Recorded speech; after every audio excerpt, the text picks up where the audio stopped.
London میں قانون اور وکالت کی ڈگری مکمل کرنے کے بعد طلباء کن پریشانیوں کا شکار ہوتے ہیں اور کیسے لندن میں ہی اپنے شعبہ میں آگے بڑھ سکتے ہیں، اس حوالے سے جانتے ہیں مشرقی لندن سے اپنے نمائندہ نعمان کیانی کی اس رپورٹ میں۔ لندن میں وکالت و قانون کی ڈگری مکمل کرنے کے بعد طلباء کن پریشانی کا شکار ہوتے ہیں اور کیسے اپنا فیوچر وکالت میں شروع کر سکتے ہیں، ان تمام سوالوں کے جواب کے لیے ہمارے ساتھ موجود ہیں سولیسیٹر مرزا صفدر اقبال، جن سے بات کرتے ہیں۔ سب سے پہلے تو میں بہت مشکور ہوں دنیا نیوز کے پلیٹ فارم سے، آپ نے یہ بہت ہی اچھا سوال اٹھایا ہے۔ جو لاء کے اسٹوڈنٹس ہیں یا گریجویٹس ہیں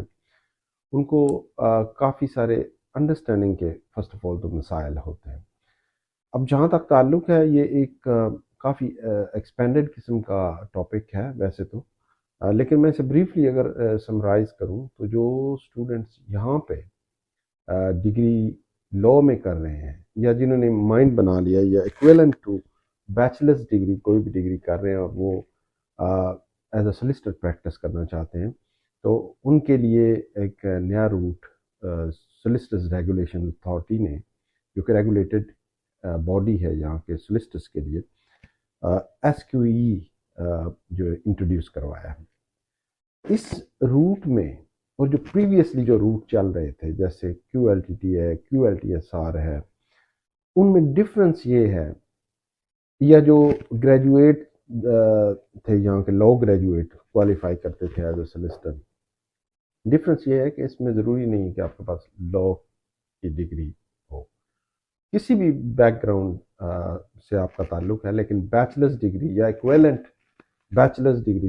لیول 6 کی ڈگری اگر آپ کے پاس ہو تو آپ سولسٹر بن سکتے ہیں، سولسٹر بن سکتے ہیں یا اس کے لیے آپ کوالیفائی کر سکتے ہیں۔ ایک تو یہ روٹ ہے SQE کا، یہ بھی کافی اس کی ڈیٹیل میں اگر ہم جائیں گے تو میں سمجھتا ہوں کہ آپ کے لیے کور کرنا مشکل ہو جائے گا۔ تو جو بھی میں سمجھتا ہوں کہ جتنے بھی یہاں پہ گریجویٹس ہیں وہ اگر سولسٹر بننا چاہتے ہیں، چاہے وہ لاء گریجویٹ ہیں یا وہ نان لاء گریجویٹ ہیں، ان کو یہ دو ریکوائرمنٹس میٹ کرنی پڑیں گی۔ SQE کا ایک ٹیسٹ ہے جس کے دو پارٹس ہیں، SQE 1 اور 2، وہ کمپلیٹ کریں اور ساتھ پھر انہیں کسی بھی لاء فرم میں، کسی بھی لیگل جو سروسز پرووائڈ کرتی ہیں ڈفرینٹ ریگولیٹڈ باڈیز، ان میں 2 سال کا جو ہے کوالیفائنگ ریکگنائز جو ایکسپیرینس ہے وہ چاہیے ہوگا۔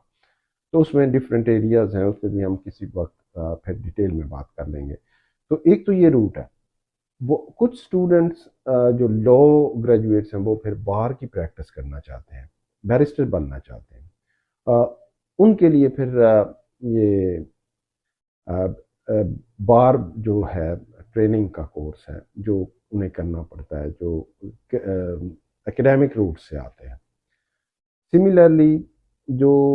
کوالیفائڈ لائرز ہیں وہ یہاں پریکٹس کرنا چاہتے ہیں، دوسرے کنٹریز سے کوالیفائڈ لائر بن کے آتے ہیں، تو اس میں بھی کامن لاء کنٹریز میں پھر وہ ٹرانسفر کورس لے سکتے ہیں۔ اسی طرح وہی لوگ یہاں پہ جو SQE ہے اس میں ایگزامشنز اپلائی کر کے what ever the exam in کی ریکوائرمنٹ ہوتی ہے یا جو ریگولیٹڈ کنسیڈر کرتا ہے کہ یہ فردر ایگزامز انہیں دینے چاہیے یا ورک ایکسپیرینس لینا چاہیے، تو دے کین انرول ایز اے سولسٹر اور بیرسٹر۔ بار اسٹینڈرڈ بورڈ بیرسٹرس کی ریگولیٹڈ باڈی ہے یہاں پہ، تو جو دوسرے کنٹری سے، پاکستان سے، انڈیا سے جو لائرس ہیں، ریگولیٹڈ کوالیفائڈ لائرس ہیں، وہ اپنی اپلیکیشنز بار اسٹینڈرڈ بورڈ میں بھی ایگزامشن کے لیے بھیج سکتے ہیں۔ پھر وہ ڈیسائیڈ کرتے ہیں کہ یہ ایگزام آپ کو چاہیے دینے کے لیے اور آپ پھر انرول ہو جاتے ہیں اس کے لیے۔ تو باہر سے آنے والے اسٹوڈنٹس کے لیے اگر وہ کوالیفائڈ لائر ہیں تو یہ ایک اچھا روٹ ہے۔ تعلیم کے کسی بھی شعبے میں آپ مکمل رہنمائی اور گائیڈنس کے ساتھ اپنا سفر بہترین طریقے سے شروع کر سکتے ہیں۔ نعمان کیانی، دنیا نیوز، لندن۔